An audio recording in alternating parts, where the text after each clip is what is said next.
नमस्कार, मैं हूं आपके साथ अभिषेक पुंडीर। देश में लोकसभा चुनाव का जो मतदान था वो खत्म हो चुका है। एग्जिट पोल सामने आ चुके हैं। एग्जिट पोल्स में बीजेपी को बढ़त दिखाई गई है, एनडीए को 400 पार दिखाया गया है। मतलब एग्जिट पोल्स जो आए हैं वो कह रहे हैं कि तीसरी बार प्रधानमंत्री मोदी जीतकर सत्ता की कुर्सी पर बैठने वाले हैं और उस नारे के साथ बैठने वाले हैं जो उन्होंने कहा था कि तीसरी बार बीजेपी सरकार, अब की बार 400 पार। और इस नारे के प्रति और अपनी जीत के प्रति 4 जून अभी नहीं आई है, नतीजे अभी सामने नहीं आए हैं, सिर्फ एग्जिट पोल सामने आए हैं। लेकिन प्रधानमंत्री नरेंद्र मोदी अपनी जीत को लेकर कितने आश्वस्त हैं, उस बात का अंदाजा आप लगाइए जब जॉर्जिया मेलोनी ने उन्हें आमंत्रण भेजा था अपने देश में G7 समिट में शामिल होने के लिए, जो कि 13 और 14 जून को होना है। उसके लिए प्रधानमंत्री ने हामी भर दी थी और 4 जून को जब नतीजे आएंगे उसके बाद 5 जून को विश्व पर्यावरण दिवस मनाया जाएगा।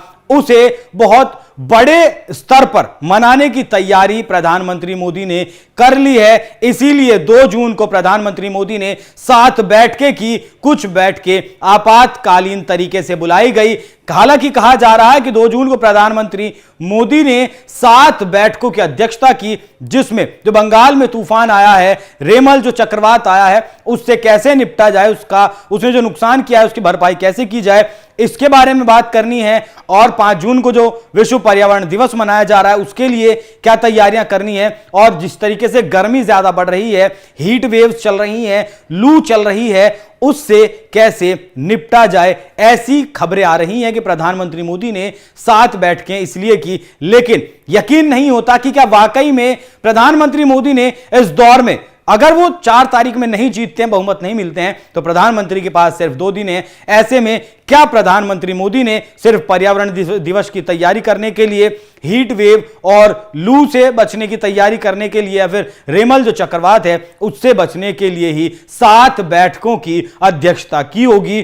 तो अब ऐसा लग रहा है कि प्रधानमंत्री मोदी जो अपनी जीत के लिए आश्वस्त हैं और जो 100 दिन का अपना प्लान दे चुके हैं, 125 दिन का प्लान दे चुके हैं और 6 महीने का भी प्लान दे चुके हैं, तो इन जो अचानक से जो बैठकें बुलाई गई, जो मीटिंग अचानक बुलाई गई, उसमें कुछ जरूर प्रधानमंत्री मोदी ने 4 जून को जिस वक्त नतीजे आएंगे उसकी तैयारी कैसे की जाए। उसके बाद अगर प्रधानमंत्री मोदी को बहुमत मिलता है तो फिर 9 जून को कर्तव्य पथ पर किस तरीके से जो है शपथ ग्रहण का समारोह होगा और फिर आने वाली सरकार 5 साल कैसे चलाई जाए उसका रोड मैप तैयार करने के लिए हो सकता है ये धड़ाधड़ 7 बैठकें की गई हो, जिनकी अध्यक्षता प्रधानमंत्री नरेंद्र मोदी ने की है। तो जिस आत्मविश्वास के साथ प्रधानमंत्री काम कर रहे हैं, क्योंकि जिस वक्त चुनाव प्रचार खत्म हुआ था 30 मई को, उसके बाद तुरंत प्रधानमंत्री कन्याकुमारी पहुंच गए थे।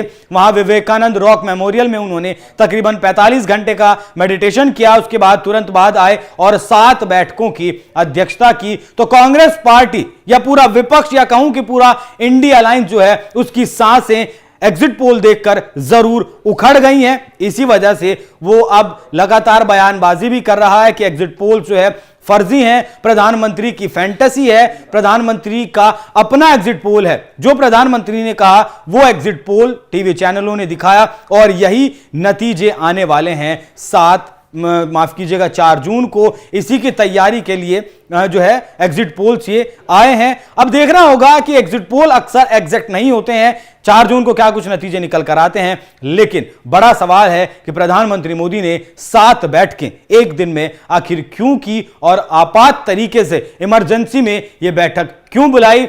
इन बैठकों को लेकर जो भी कुछ अपडेट आएगा, एनएमएफ न्यूज वो आप तक सबसे पहले शेयर करेगा। लेकिन आप अपनी राय जरूर बताइएगा कि प्रधानमंत्री ने 7 बैठकें धड़ाधड़ लगातार 7 बैठकें एक दिन में क्यों की होंगी। नमस्कार।